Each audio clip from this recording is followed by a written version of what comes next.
현대차 그룹의 어떤 지배구조, 대기업들 1세대, 2세대 경영에서 지금 3세대, 4세대로 현대차는 현대오토에바, 현대공업 분할 매수적으로 대응을 하시는 것이 매수 전략을 가지고 가시는 것이 조금 바람직해 보입니다.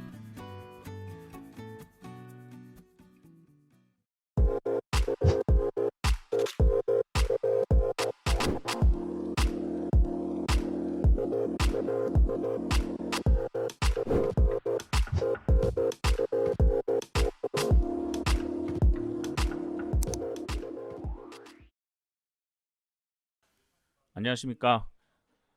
2020년 10월 30일 10월의 마지막 금요일 알파프로 김정훈 전문가입니다.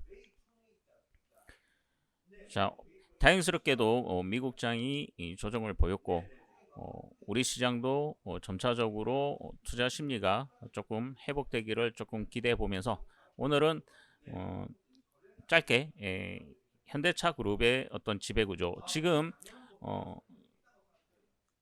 대기업들, 특히 재벌 그룹들의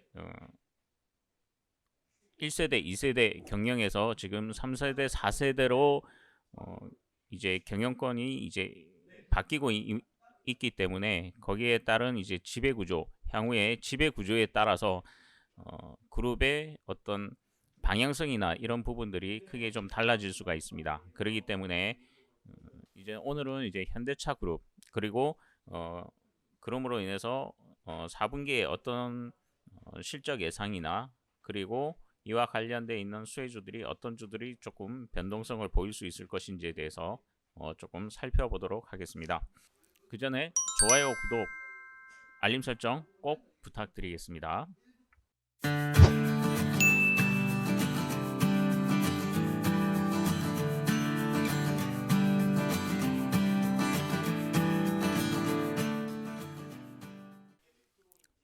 지금 현대차는 3분기에 일단 양호한 실적을 발표했지만 엔진 리콜, 쉽게 말씀드리면 품질 유지비에 대한 충당금을 쌓음으로 인해서 약 한 3천억 원 정도의 적자를 발표했습니다.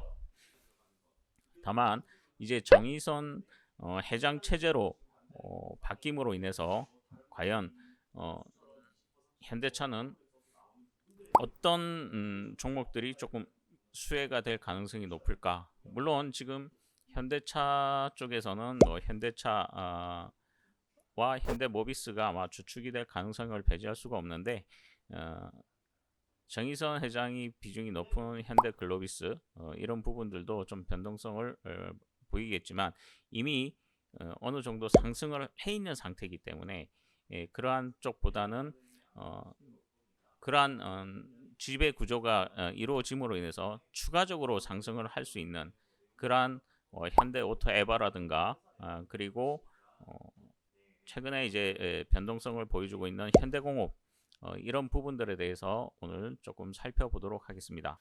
자, 우선 차트 흐름을 조금 보겠습니다. 일단 현대차 쪽은, 자, 현대차 그룹은 지금 현대차는 지금 이전에, 그렇죠?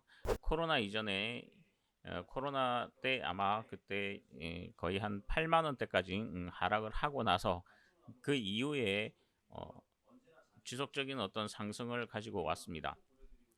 물론 이 부분은 내수 판매에 대한 어떤 기대감이 굉장히 컸었고요. 지금 가장 큰 추가적인 이슈는 아마 이제 중국 시장에서의 어떤 점유율 회복이라든가 그러한 부분들이 개선이 되어진다 그러면은 아무래도 추가적인 어떤 상승 여력이 더 커질 가능성이 높습니다. 다만 지금 현 시점에서는 조금 조정이 나온다 그러면은 이제 단기 바닥권은 아무래도 한 15만 5천 원 정도, 15만 5천 원 정도를 위시해서 아무래도 박스권인 이제 한 19만 원 선의 어떤 흐름, 이 범위 내에서의 어떤 변동성을 좀 가지고 가능성을 배제할 수가 없습니다. 다만 이제 4분기 실적이 예를 들어서 3분기 실적을 넘어서거나 또 지배 구조에 어떤 이슈가 발생한다 그러면은 어, 이러한 이슈를 이제 박스권에서 탈피하는지 일단 확인이 좀 필요해 보인다라고 판단이 됩니다. 현대 오토에바 이 현대 오토에바 같은 경우에는 이제 모비스가 나중에 뭐 합병할 가능성도 배제할 수는 없습니다. 최근에 이제 뭐 현대 오토에바 같은 경우에는 지금 보시면은 자 6만 원에서 지금 7만 5천 원 사이에 박스권 흐름을 보여주고 있는데요. 아무래도 그러한 부분들이 이슈가 부각이 된다 그러면은 주가는 추가적으로 보시면은 아마 중장기적으로 거의 한 박스권 탈피하면은 이제 8만 5천 원에서 한 9만 원까지 좀 반등할 가능성도 배제할 수가 없습니다. 다만 시장의 변동성이 큰 만큼 이 현대 오토에바 같은 경우에도 실적 부분들을 분명히 확인을 하셔야 될 것 같습니다. 자, 현대 오토에바는 이제 상반기에 그죠? 네, 379억. 아무래도 이제 매출이 이 코로나 때문에 크게 영향은 받지 않는 것 같습니다. 그렇기 때문에 3분기의 실적이 어떻게 나오는지에 따라서 추가적으로 변동성을 보일 가능성이 높다. 그렇게 보시면 될 것 같고요. 자, 최근에 이제 상승폭이 컸던 현대공업 얘는 일단 지금 영업이익 상반기 영업이익이 상당히 좋게 나왔죠. 물론 매출액도 상반기를 감안하면 아무래도 이제 최고 실적을 낼 가능성이 높습니다. 그렇기 때문에 주가도 최근에 양호한 흐름을 좀 보여주었죠. 현대공업 같은 경우에는 이제 기타 다른 이제 완성차에도 부품이 들어가고 있기 때문에 실적적인 부분은 크게 문제가 없다. 이렇게 판단이 됩니다. 다만 이제 최근에 이제 외국인 흐름을 잠깐 살펴보시면 지금 큰 외국인들의 어떤 이슈 자체는 없습니다. 왜냐하면 주가 자체가 이제 상승폭이 컸기 때문에 외국인들은 흐름을 조금 지켜보고 아마 추가 이슈가 나온다 그러면은 아마 추가적으로 매수가 들어오든지 그럴 가능성을 배제할 수가 없습니다. 최근에 이 현대공업은 캔들의 변화가 상당히 심합니다. 그 캔들의 변화가 심하기 때문에 기본적으로 이제 여러분들이 보실 때 시장의 대응, 특히 지금 이평선과의 갭이 있기 때문에 이 갭을 조금 메꿀 가능성을 배제할 수가 없습니다. 다만 1차적인 거는 이제 21선, 21선에서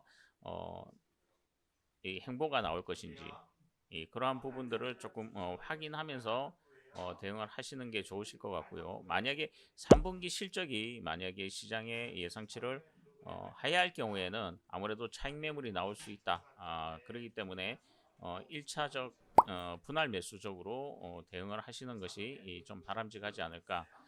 지금 뭐 상승한다고 그래서 따라가시기보다는 아무래도 이제 21선에서 1차적인 어떤 매수 전략을 가지고 가시는 것이 조금 바람직해 보입니다.